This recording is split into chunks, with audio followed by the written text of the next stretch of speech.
Is it too soon for another 3D update? Just a brief one? Maybe this is the new normal, who knows? But anyway, first off, the passive 3D TV that we mentioned last time just went on sale. And the price is $2,699 US. And if inventory can be trusted, it says that 135 have been sold already. Again, this is 65 inches. It mentions here this time it has an LG panel. It can take frame packed, which is the most important, but as well as SBS over under. It has built-in 2D to 3D conversion, and it also has Android 6 running on it. Some will be happy to know that it has motion interpolation for smooth motion. Some hate that, some like it. I'm among the people who love it. And also, it says supports online 3D playback. I don't know what that means, if that's an allusion to just SBS in general, or if that means that it could be compatible with Voodoo 3D, which is notoriously problematic with regards to compatibility. Who knows? It also claims to have a 1-year warranty. And here's the interesting part. The LG panel that it uses, here's the model number of the screen panel model. And notice that model is the one from 2016 that is 3D discontinued. So how did this happen? Was there some old stock of this somewhere that was never used? Is it repurposed? What is this? What is going on here? So yeah, that definitely raises some questions. Other news that the Apple Vision Pro will be getting Vision Operating System 2, an update, and one of the interesting features of that is that it will have the ability to spatialize your photos. In other words, convert 2D to 3D using AI. And there's also word of Apple partnering with Blackmagic. Now this is a VR 180 camera, so not a normal 3D camera per se. So especially for Vision Pro and other VR devices.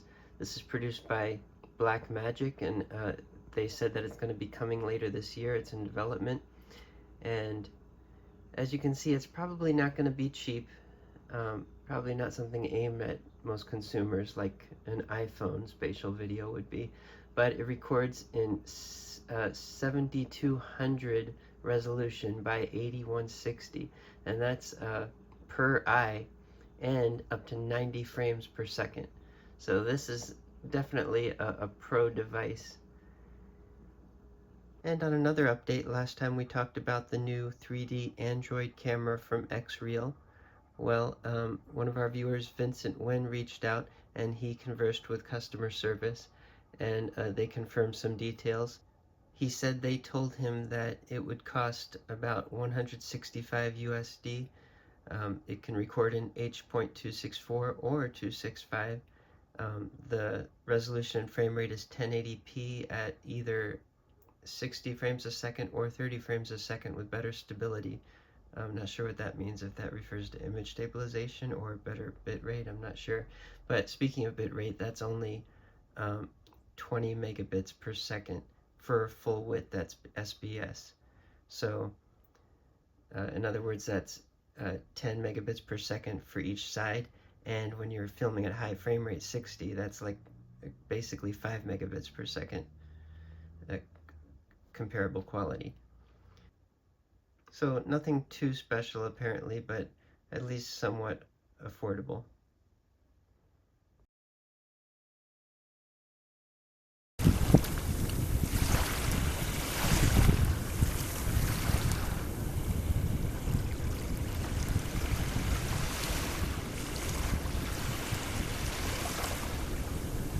And speaking of 3D cameras, Canon is going to be offering a 3D lens. It's very similar to ones that have been sold in the past, and which raises questions about the amount of light that will be brought in. Because the one I tested before from Panasonic made a very, very dark image. I still haven't gotten around to reviewing that on the channel, but I will be doing that another time, showing samples from it. But anyway, this new one from Canon will be compatible for the R7 camera. And no word yet on the specs that it will output to, but my guess is it will probably be overpriced for what it is. And Canon is also going to release another fisheye lens, so this would be equivalent to VR 180. They've released one of these in the past that was larger, and this one is more compact. Still, as things remain, the Acer camera that's coming up is looking like the best deal by a mile as far as price and quality. But we gotta wait and see actual field samples from all of these as they actually get into the hands of customers. And that goes for the TV that we just mentioned as well. See you next time.